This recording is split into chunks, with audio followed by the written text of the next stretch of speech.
Hello everyone, मैं गौरव परिमल आप सभी का स्वागत करता हूं हमारे यूट्यूब चैनल में। तो आज की क्लास में पटवारी परीक्षा 2016 में गणित के प्रश्न किस प्रकार से आए थे उनका हम सॉल्यूशन देखने वाले हैं। चलिए स्टार्ट करते हैं आज का सेशन। पहला क्वेश्चन मैं लेता हूं, आपके स्क्रीन पर नज़र आ रहा होगा। एक पाइप एंड सिस्टम का टॉपिक से जो क्वेश्चन आया था, क्या है, एक पाइप एक टंकी को x घंटे में भर सकता है। एक पाइप एक टंकी को x घंटे में भर सकता है, ठीक है, भर रहा है मतलब ये पॉजिटिव। तथा दूसरा उसे y घंटे में खाली कर सकता है, y घंटे में खाली कर सकता है, निगेटिव, ठीक है। यदि टंकी एक तिहाई भरी है, अब एक तिहाई भरी है इसका मतलब खाली कितनी है, तो खाली है कितनी, 2 तिहाई, और जो खाली है उसी को तो भरा जाएगा। क्लियर है। तो क्या है, यदि टंकी एक तिहाई भरी है तो कितने घंटों में दोनों मिलकर उसे भरेंगे। देखिए सबसे पहला काम, ये x घंटे में भरता है, y घंटे में खाली करता है, तो मैं इसका टोटल वर्क निकालूंगा एक्स वाई। अब यहाँ पर पाइप एंड सिस्टम वाले टॉपिक में से टोटल वर्क के क्या बोलते हैं हम, कैपेसिटी, मतलब कितना ये, इसकी धारिता कितनी है, उस टंकी की क्षमता कितनी है, तो कितनी है एक्स वाई। लेकिन इस एक्स वाई पूरे को नहीं भरना है, एक तिहाई पहले से भरी हुई थी, तो कितना भरना है, इसका 2 तिहाई भरना है, मतलब कि 2 तिहाई भरना है, इतना भाग हमें भरना है। क्लियर। चलिए अब इसको कौन भरेगा, x और y भरेंगे। x और y भरेंगे किससे, अपनी क्षमता के साथ, इनकी क्षमता निकाल लो, मतलब इफिशिएंसी निकाल लो। एलसीएम आया है एक्स वाई, यही क्या है, इस टंकी की क्षमता है, मतलब कितनी कैपेसिटी, उस धारिता कितनी है उस टंकी की, तो इसकी इफिशिएंसी कितना निकालूंगा, x में क्या मल्टीप्लाई करूं कि एक्स वाई आएगा, तो y मल्टीप्लाई करूंगा, इसका मतलब इसकी इफिशिएंसी हो गई y। ये क्या लिख रहा हूं मैं, इफिशिएंसी। इसकी इफिशिएंसी कितनी हो जाएगी, इसकी इफिशिएंसी हो जाएगी x, मतलब -x। इन दोनों की इफिशिएंसी में एक साथ लेता हूं तो कितना आएगा, y - x। इतना भाग हमें भरना है, और ये दोनों मिलकर के भरेंगे, मतलब दोनों अपनी इफिशिएंसी के साथ भरेंगे। दोनों की इफिशिएंसी का सम कितना है, तो y - x। बस हो गया सॉल्यूशन। ऑप्शन देख लो, ऑप्शन है डी, ठीक है ना। ये 2/3 नीचे जाएगा, ये इसको मैं इस प्रकार से लिख सकता हूँ, 2/3, ये एक्स वाई और ये y - x। तो कई लोग ये एक्स वाई वाली वैल्यू देख करके घबराते हैं, ऐसा कुछ भी नहीं है। जैसा आपको मैंने बताया था पाइप एंड सिस्टम के टॉपिक में, ठीक है, तो बिल्कुल वैसा ही है। एक्स वाई होने से कोई फर्क नहीं पड़ता, एक्स वाई होने से कोई फर्क नहीं पड़ता। हम बिल्कुल उसी प्रकार से सॉल्व करेंगे जैसा हमने सीखा है। क्लियर है, हमारा आंसर आ चुका है, ये है आपका ऑप्शन डी। ठीक, चलिए अब इसके बाद नेक्स्ट क्वेश्चन है, 2 महिला एवं 5 पुरुष एक एम्ब्रॉयडरी कार्य को 4 दिनों में मिलकर पूर्ण कर सकते हैं। मतलब कि 2 महिला एवं लिखा है 5 पुरुष मिलकर एक एम्ब्रॉयडरी कार्य को 4 दिनों में पूरा कर सकते हैं, ठीक है। जबकि 3 महिला एवं 6 पुरुष उसी कार्य को, मतलब कि 3 महिला एवं 6 पुरुष उसी कार्य को 3 दिन में पूरा कर सकते हैं। तो बताइए एक अकेली महिला उस कार्य को कितने दिन में पूरा करेगी।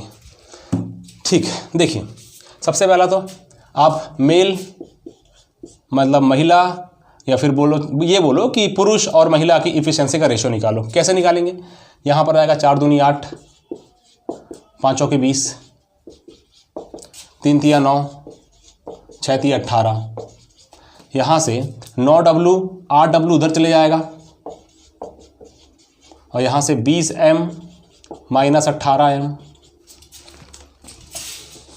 20 में 18 गए, 2M, ये 1W, मतलब M/W क्या जाएगा, A1/2। मतलब मेल की इफिशिएंसी, मतलब कि जो मेल की इफिशिएंसी कितनी है, 1 है, और वुमेन की इफिशिएंसी कितनी है, 2 है। तो हमें करना क्या है, क्वेश्चन हमें क्या करना है कि एक महिला उस कार्य को कितने दिन में पूरा करेगी, उस कार्य को। तो हमें पहले तो कार्य निकालना है, टोटल वर्क निकालना है। टोटल वर्क आप कहीं से भी निकाल सकते हैं, यहाँ से भी निकाल सकते हैं, यहाँ से भी निकाल सकते हैं। चलिए यहाँ पुट कर दीजिए, टोटल वर्क हमें निकालना है, तो 2W + 5M × 4, ये हमारा टोटल वर्क है। W मतलब इफिशिएंसी रख दो, कितनी है, 2 है। M मतलब इफिशिएंसी रख दो, कितनी है, 1 है। बस ये टोटल वर्क है। इसे कौन करने आ रहा है, तो एक महिला कितने दिन में पूरा करेगी, ये पूछा है हमसे। तो एक महिला कितने दिन में पूरा करेगी, महिला का इफिशिएंसी 2। बस इसी को सॉल्व कर देना है। 2 दूनी 4, 5 एकम 5, 4/2, 2 से 2 कट गया, 2 दूनी 4, 5 और 4 9, 9 दूनी 18, 18 दिन। आंसर हो जाएगा, कौन सा है ऑप्शन? Option number A. देखिए इस प्रकार से क्लास में मैंने यही तरीका बताया है, सबसे सिंपल तरीका है क्वेश्चन सॉल्व करने का, ठीक है। और ये तरीके आपको सीखना है तो सिंपल सा काम करना है, ऐप इंस्टॉल करो भूपेंद्र मिश्रा, और उसमें आप कोर्सेस हो, टेस्ट सीरीज़ हो, बिल्कुल टेस्ट सीरीज़ तो परचेस करना ही है। 10 टेस्ट उसमें अपलोड हो चुके हैं, तो बिल्कुल टेस्ट दीजिए। आपकी प्रैक्टिस, आपकी तैयारी कैसी है उसका सही आकलन आपको टेस्ट सीरीज़ देकर के ही हो पाएगा। भूपेंद्र मिश्रा ऐप को आपको इंस्टॉल करना है। कहाँ मिलेगा ये ऐप? तो ये मिलेगा आपको प्ले स्टोर में। प्ले स्टोर में जाइए, भूपेंद्र मिश्रा ऐप इंस्टॉल कीजिए, उसके बाद आप पटवारी की टेस्ट सीरीज़ फ्रंट में ही नज़र आ जाएगी आपको। पटवारी की टेस्ट सीरीज़ जो कि 249 रुपीज़ में है, इसे परचेस कीजिए। इसमें आपको एक फ्री टेस्ट मिलेगा और 9 पेड टेस्ट मिलेंगे, ठीक है। टोटल आपको 150 क्वेश्चन, जैसे पेपर में क्वेश्चन पेपर आता है बिल्कुल उसी पर आधारित, सेम उसी प्रारूप का आपको क्वेश्चन पेपर मिलेगा। टोटल 10 टेस्ट है, मतलब कितने होगा ये? 1500 क्वेश्चन हो गए। तो इसकी प्रैक्टिस कीजिए, आपके पास क्वेश्चन का अच्छा संग्रह भी रहेगा और लेवल भी बिल्कुल पेपर से बिल्कुल मिलता जुलता। अगर आपको कोर्स परचेस करना है और ट्रिक्स सीखना है, कम से कम समय में क्वेश्चन कैसे सॉल्व करते हैं ये सीखना है, तो maths and reasoning course purchase कीजिए। अगर आपको इंग्लिश में समस्या है, इंग्लिश अच्छी बनाना चाहते हैं, पेपर में इंग्लिश में सॉल्व करने में दिक्कत होती है, उस पर काम करना है, तो इंग्लिश कोर्स परचेस कीजिए 499 में। छत्तीसगढ़ जी के लेना है तो 1499, और अगर कंप्लीट पैकेज लेना है तो इसको 2999, ठीक है। इस प्रकार से आप किसी प्रकार की कोई भी समस्या आती है कोर्स परचेस करने के रिगार्डिंग तो इस नंबर पर फ़ोन कीजिए, या फिर किसी को लगता है कि प्राइस ज़्यादा है तो भी बताइए, इस नंबर पर कॉल करके समस्या बताइए, आपका प्राइस कम भी कर देंगे, ठीक है। तो बिल्कुल मेहनत कीजिए, तैयारी कीजिए, पेपर में बिल्कुल ज़्यादा समय नहीं है, तो बिल्कुल आप लोग अपने आप को पूरा 100% दीजिए, ठीक है। और बिल्कुल जो भी टेस्ट देते हैं तो सॉल्यूशन ज़रूर देखिए, कहाँ पर आपकी कमी है, किस एरिया पर आपको काम करने की ज़रूरत है, उसको पकड़िए और बिल्कुल काम करना शुरू कर दीजिए। चलिए नेक्स्ट क्वेश्चन के देखते हैं। क्वेश्चन है, एक घन के विकर्ण की लंबाई 9√3 है, तो घन का विकर्ण क्या होता है? a√3 होता है, यही होता है। इसकी लंबाई दिया है 9√3, मतलब a का मान निकल गया 9, निकालना क्या था हमें? इसके संपूर्ण पृष्ठ का क्षेत्रफल, तो घन के संपूर्ण पृष्ठ का क्षेत्रफल क्या होता है? 6a² होता है, मतलब 6 गुणित 9 का स्क्वायर। 9 ने 81 गुणित 6 कितना जगह? 6 कम 6 8 छक्के 48, 486, तो ये आपका 486 centimetre square, option number B आ जाएगा, ठीक है ना, सिंपल सा। नेक्स्ट क्वेश्चन देखते हैं।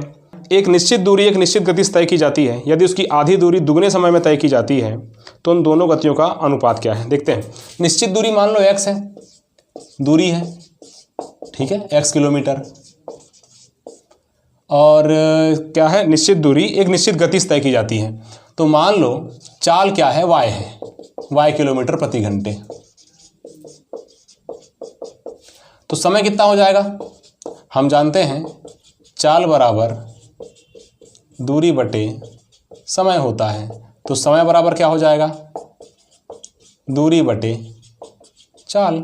दूरी कितनी है? x, और चाल कितनी है? y, तो समय कितना लग रहा है अभी? x/y। अब यदि उसकी आधी दूरी दुगने समय में तय की जाती है, इसकी आधी दूरी मतलब कि x/2, इससे दुगने समय में इसमें x/y लग रहा है, इसका दुगना समय कितना लगेगा? 2x/y लगेगा। तो इस हिसाब से यहाँ पर चाल क्या हो जाएगी? इसकी गति क्या हो जाएगी? चाल बोलियो गति बोलियो एक ही मतलब है। इसकी गति हो जाएगी x/2 डिवाइड बाय 2x/y, ये हाँ। अब इसके बाद x/2 गुणित y/2x, x से x गया तो ये y/4, तो अभी की चाल कितनी है? y/4। पहले की चाल कितनी थी? पहले की चाल y थी। हमको बोला क्या है? दोनों गतियों का अनुपात बताइए, तो दोनों गतियों का अनुपात, पहला तो y है और दूसरा क्या है? y/4 है, तो y से y गया, 1:1/4, मतलब 4 चले जाएगा इधर, 4:1, ये आपका आंसर आ जाएगा, ऑप्शन नंबर बी इसका करेक्ट आंसर हो जाएगा। इस प्रकार से आपको क्वेश्चन सॉल्व करना था। चलिए आगे बढ़ते हैं। नेक्स्ट, तो नेक्स्ट क्वेश्चन है, ए बी का औसत वेतन 6000 रुपये है अब ए बी का औसत वेतन मतलब दो लोग का है, तो ए और बी का दोनों का वेतन का जो योग क्या हो जाएगा, 6000 है, तो औसत मतलब कि यहाँ 2 से गुणा करना पड़ेगा, 12000। सी डी ई का औसत वेतन 8000 है, इसका मतलब सी डी ई इनका जो वेतन है इनका योग कितना हो जाएगा, 8000 × 3 मतलब कि 24000। 5 लोगों का औसत वेतन, पांचों का औसत वेतन मतलब कि 12 और 24 36000, और 5 लोग हैं तो 5 से डिवाइड कर दूंगा, 5 7 35, 1 5 दूनी 10, 7200। ऑप्शन नंबर ए इसका करेक्ट आंसर हो जाएगा। क्लियर है। अब इसके बाद एक क्वेश्चन है, m+n इसका रेशियो दिया है, m-n इसका भी रेशियो दिया है, m(n) बराबर 7:1 रेशियो कितना, 60। हमें 1/m रेशियो 1/n का मान निकालना है। ठीक है, यहाँ m+n अपॉन n-n इसको निकालूंगा तो 7:1 आएगा। कॉम्पोनेंडो डिविडेंडो ले लो ना, बढ़िया, सबसे सिंपल। तो m+n प्लस m-n, और यहाँ एक बार m+n माइनस m+n हो जाएगा, ठीक है ना। 7 और 1 8, 7 - 1, यहाँ से n से n गया, यहाँ पर m से m गया, तो ये 2m अपॉन 2n बराबर 8/6। 2 से 2 गया तो 2 3 6, 2 4 8, m बराबर 4, n बराबर 3। हमें निकालना क्या है, 1/m रेशियो 1/n, यही निकालना है। तो 1/4 रेशियो 1/3।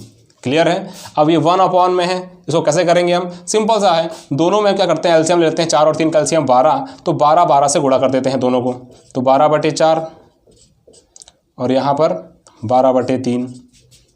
ठीक है, तो ये 4 3 12, 3 4 12, 3:4 आंसर, ऑप्शन नंबर सी। ठीक है, इस प्रकार से आपको एक क्वेश्चन सॉल्व करना था। आगे बढ़ते हैं नेक्स्ट क्वेश्चन की ओर।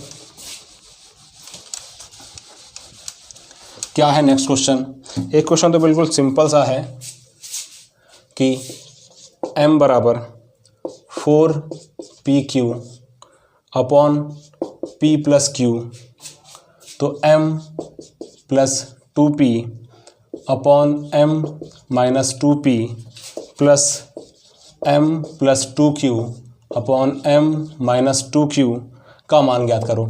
देखिए इस क्वेश्चन को ध्यान से देखिए, इसको सॉल्व करने की ज़रूरत ही नहीं है। इसका आंसर क्या आएगा, 2 आएगा। ठीक है ना, ऑप्शन नंबर क्या है, ए। फिर भी अगर इसके अब सॉल्व करना है और मान लो दिमाग में नहीं आया कि इस प्रकार से अगर आपको कोई चीज़ नज़र आती है तो आंसर 2 आएगा। अगर ये मान लो दिमाग से स्किप कर गया या भूल गए तो सॉल्व भी कर सकते हैं। देखिए पहली बात तो ये कैसे नज़र आएगा, तो आपको एक चीज़ पता होना चाहिए कि m बराबर अगर ऐसा 4ab अपॉन a + b होता है, कभी भी m बराबर 4ab अपॉन a + b होता है, तो आपको बिल्कुल ये देखना है कि जो m है प्लस 2a m - 2a बराबर m + 2b upon m - 2b हमेशा 2 होगा। ये बिल्कुल आपको पता होना चाहिए। ठीक है, बिल्कुल उसी प्रारूप में है, a और b की जगह p और q रख दिया गया और कुछ भी नहीं है। ठीक है, चलिए अब इसे हम सॉल्व करके देखते हैं। जैसे कि यहाँ से मैं क्या करूँगा, एक बार मैं m अपॉन 2p को नीचे लाऊंगा। ठीक है, तो यहाँ क्या बचेगा, 2q बचेगा और ये p + q। अब यहाँ पर मैं क्या करूँगा, एकांतरानुपात लूँगा, युगांतरानुपात लूँगा, कॉम्पोनेंडो डिविडेंडो। ठीक है ना, युगांतरानुपात बोलना चाहिए। m + 2p upon m - 2p, यहाँ 2q + p + q और यहाँ पर 2q - p - q हो जाएगा ये। इस हिसाब से ये आएगा आपका 3q + p और यहाँ पर q - p ये आएगा। ये आपका m + 2p upon m - 2p, इसको मान लो इक्वेशन 1। सेम काम यहाँ करूँगा मैं, m अपॉन 2q हो जाएगा, एक बार यहीं से m अपॉन 2q हो जाएगा, तो यहाँ बचेगा 2p अपॉन p + q। इसमें भी वही काम करूँगा, कॉम्पोनेंडो डिविडेंडो, मतलब कि युगांतरानुपात लूँगा, एक बार ऐड कर दूँगा, एक बार माइनस कर दूँगा। ये बचेगा आपका, ये हो जाएगा 2p + p + q upon 2p - p - q। ठीक है ना। अब इसके बाद क्या करना है, देखो ये आपका हो जाएगा 3p + q, ये हो जाएगा p - q और ये आएगा लेफ्ट हैंड साइड में क्या है, m + 2q upon m - 2q। Equation क्या है ये, 2। इक्वेशन 1 और इक्वेशन 2 को आपको क्या करना है, जोड़ देना है। इक्वेशन 1 इक्वेशन 2 को जोड़ूंगा तो क्या हो जाएगा आपका m + 2p upon m - 2p plus m + 2q upon m - 2q बराबर राइट हैंड साइड जोड़ दो 3q + p upon q - p plus 3p + q upon p - q। ठीक है, अब यहाँ से देखो 3q + p - q, इसको एक काम करते हैं, एक माइनस में बाहर निकाल लूँगा। अगर मैं यहाँ माइनस लगा लेता हूँ, ठीक है, तो ये क्या हो जाएगा, q - p हो जाएगा कि नहीं, बिल्कुल हो जाएगा। इस प्रकार से दोनों का जो हर है वो q - p हो जाएगा और ये 3q + p - 3p + q इस प्रकार से हो जाएगा। ठीक है, बस आगे सॉल्व करो। 3q + p - 3p - q upon q - p। अब 3q में से एक q गया तो 2q बचा, एक p और -3p मतलब कि -2p अपॉन q - p। 2 बाहर निकल जाएगा, q - p upon q - p cancel और क्या आंसर आएगा 2। लेकिन इतना लंबा चौड़ा करने का समय किसके पास है, यहाँ से लेकर के फिर इसको करोगे, फिर यहाँ से इतना कंप्लीट करके लास्ट में जब 2 ही आएगा तो आपको मैंने जो अभी थोड़ी देर पहले यहाँ लिखा था वो पता होगा तो ज़्यादा समय बचेगा आपका पेपर में। ठीक है, आप जिनके मन में ये डाउट होगा कि 2 आया तो आया कैसे था, उनके लिए सॉल्यूशन है किस प्रकार से 2 आया था। लेकिन इसको इतना लंबा सॉल्यूशन करने से अच्छा है कि आपको जो एक फॉर्मूला एक देख करके ही समझ में आना चाहिए कि इसका आंसर क्या आने वाला है। ऐसा आपको कुछ नज़र आ जाए तो बिल्कुल समझ लीजिए कि हमारा आंसर 2 ही आएगा। क्लियर, चलिए अब इसके बाद नेक्स्ट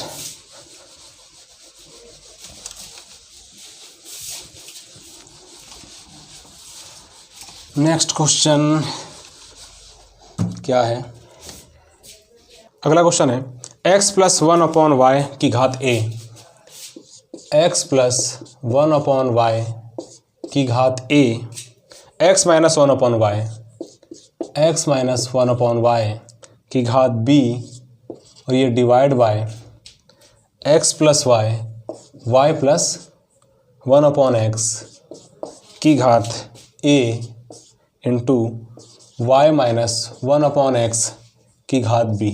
इसे हमें सॉल्व करना है, सिंपल है, चलिए सॉल्व करते हैं। x y हो जाएगा ये प्लस 1/y, इस पूरे की घात a, यहाँ पर xy -1/y इस पूरे की घात b। अब ये भागित है तो मैं पूरा यहाँ पर एक प्रकार से ऐसा कर देता हूँ, यहाँ पर क्या हो जाएगा xy + 1, ठीक है ना, ये पूरा एक ब्रैकेट में ले लो इसे आप और ये पूरा दूसरा ब्रैकेट में x × y, xy +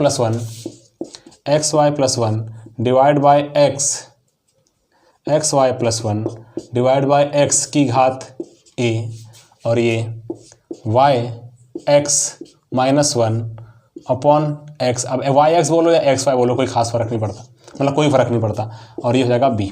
ठीक है ना, इसे हमें सॉल्व करना है तो देखिए आप क्या करते हैं, ये a ये b तो क्या करना चाहिए, इसको मैं सीधे इस वाले पार्ट को xy + 1 अपॉन y और ये xy + 1 अपॉन x, इस पूरे की पावर क्या हो जाएगी ये a। ठीक है, और यहाँ पर xy - 1 अपॉन y और ये xy - 1 अपॉन x, इस पूरे की पावर क्या है b।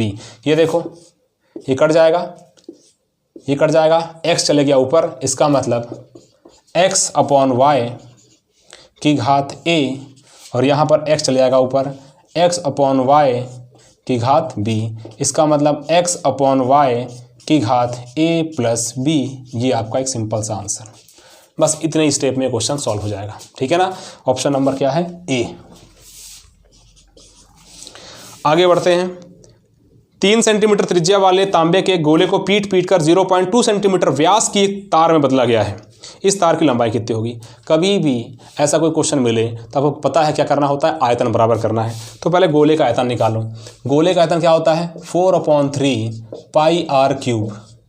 और तार है, तार का मतलब बेलन, बेलन का आयतन क्या होता है πr²। h यही होता है। चलिए अब क्या करना है, 3 सेंटीमीटर त्रिज्या, इसका मतलब मान रख दो 4/3, यहाँ से पाई से पाई कैंसिल हो जाएगा, r की घात 3 मतलब कि क्या है 3 सेंटीमीटर, 3 की घात 3 r स्क्वायर। अब यहाँ पर 0.2 सेंटीमीटर व्यास, 0.2 सेंटीमीटर व्यास है, इसका मतलब त्रिज्या क्या हो जाएगा 0.1 सेंटीमीटर, व्यास का आधा, तो ये 0.1 सेंटीमीटर, इसका मतलब 0.1 का स्क्वायर। और इसकी लंबाई कितनी है, मतलब यहाँ पर हमको h का मान निकालना है, बस सॉल्व कर दो। h का मान निकालना है तो 4/3 इंटू ये 3 इंटू 3, ठीक है। h का मान निकालना है तो 0.1 इधर आ जाएगा, 0.1/0.1 मतलब कि गुणित 0.1।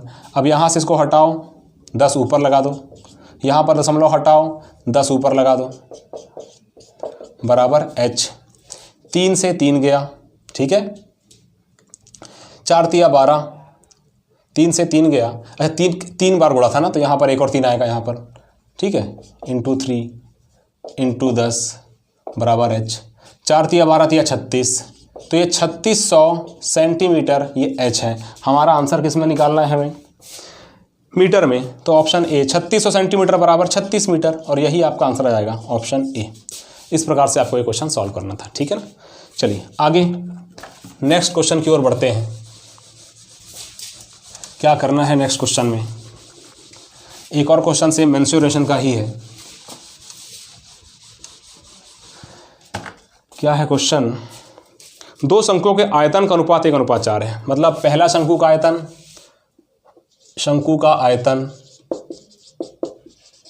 कौन सा, फर्स्ट, और दूसरे शंकु का आयतन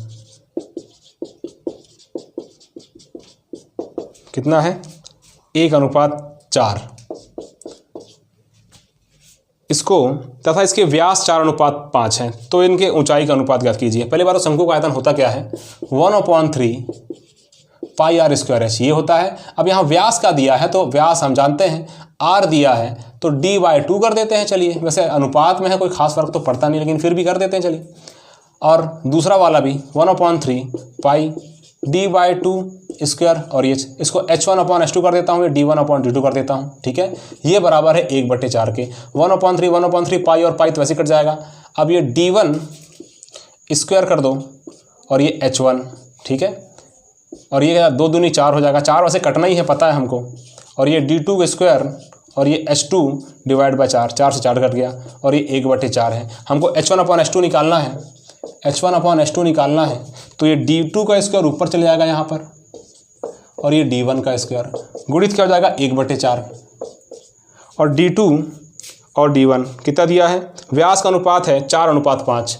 अब देखो d1:d2 ये दिया है 4:5, इसका मतलब मैं ऐसा कर सकता हूँ d2/d1 है, इसका स्क्वायर है 1/4 है, तो d2 मतलब क्या 5 रेशियो, d1 मतलब क्या 4 रेशियो, स्क्वायर है तो 5 × 4 5 × 4 डिवाइड बाय 1, ठीक है। इसका मतलब क्या हुआ आपका 5 पंचे 25, 4 चौके 16 चौके 64, 25/64, तो 25/64 ऑप्शन नंबर डी, ये आपका एक सिंपल सा आंसर आ जाएगा। इस प्रकार से आपको एक क्वेश्चन सॉल्व करना था, ठीक है ना।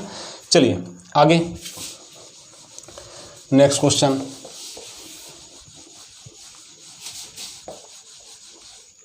क्या है अगला क्वेश्चन, क्या है 4 सेंटीमीटर त्रिज्या वाले 16 सेंटीमीटर ऊंचे एक लोहे के ठोस बेलन से 2 मिलीमीटर त्रिज्या की कितनी ठोस गोलियां बनाई जा सकती है। मतलब कि यहाँ पर भी क्या करना है, आयतन बराबर करना है। किसका आयतन, पहला तो बेलन का आयतन किसके बराबर करना है, गोले के आयतन के बराबर। लेकिन कितनी गोलियां बनाई जा सकती है हमको नहीं पता, तो n गोलियां बनाई सकती हैं, हम मान लेते हैं, ठीक है। बेलन का आयतन क्या होता है पाई r स्क्वायर h, गोले का आयतन क्या होता है 4/3 पाई r क्यूब n। यहाँ पर कितनी गोलियां बनाई सकती है, तो n। 4 सेंटीमीटर त्रिज्या वाले, तो क्या है 4 सेंटीमीटर त्रिज्या वाले बेलन है, मतलब कि यहाँ पर पाई और पाई तो पहले कैंसल आउट, 4 सेंटीमीटर, इसका मतलब 4 × 4, और 16 सेंटीमीटर ऊंचे, मतलब कि h बराबर यहाँ 16 है, n × 4/3। अब 2 मिलीमीटर त्रिज्या की, अब हम जानते हैं कि 10 मिलीमीटर बराबर होता है 1 सेंटीमीटर, मतलब 1 मिलीमीटर बराबर 1/10 सेंटीमीटर, मतलब 2 मिलीमीटर बराबर 2/10 सेंटीमीटर। तो मैं इसको फिलहाल 2/10 ही लिखता हूँ, ये हो जाएगा आपका इतना, ठीक है। अब हमें निकालना क्या है, तो कितनी गोलियां, मतलब n का मान निकल गया n का मान। सबसे पहले 4 से 4 गया, 2 दूनी 4 और यहाँ से एक और 4 गया, ठीक है ना। 2 एकम 2, 2 अट्ठे 16, अब 8 तिया 24 और यहाँ से 1 2 3, इतनी गोलियां बनाई जा सकती है, आपका आंसर, ठीक है। Option number C correct answer हो जाएगा इस क्वेश्चन का। क्लियर है, चलिए आगे बढ़ते हैं। नेक्स्ट क्वेश्चन की ओर। क्या है नेक्स्ट क्वेश्चन, कितने समय में 3% वार्षिक दर से ₹8,000 का साधारण ब्याज से उतना ही होगा जितना कि 4% वार्षिक दर से 6,000 रुपये का साधारण ब्याज 5 वर्ष में होगा। कितने समय में 3% वार्षिक दर से 8,000 रुपये का साधारण ब्याज। तो सिंपल सा क्वेश्चन है, हम जानते हैं P × R × T divide by 100। कितने समय में 3% मतलब कि R बराबर 3, कितने समय में T हमको निकालना है। 8,000 रुपये का साधारण ब्याज मतलब कि 8,000 रुपये, P है हमारा, उतना ही होगा जितना कि मतलब कि दोनों बराबर, इसका ब्याज और इस दूसरे वाला जो केस लिखा है उसका ब्याज बराबर है, जितना कि 4% वार्षिक दर से 4% वार्षिक दर से 6,000 रुपये का साधारण ब्याज 5 वर्ष में होगा, साधारण ब्याज 5 वर्ष में होगा। बस इसको सॉल्व कर दो, टी का मान निकल जाएगा। 100 से 100 गया, 3 0 3 0 यहाँ कैंसिल आउट हो गए, ठीक है ना। 4 एकम 4, 4 दूनी 8, अब ये 3 दूनी 6, ठीक है, 3 दूनी 6, 6 × T और ये 6 से 6 गया, फिर 6 × T बराबर 6 × 5, यही तो बचा है, 6 से 6 गया तो T बराबर 5।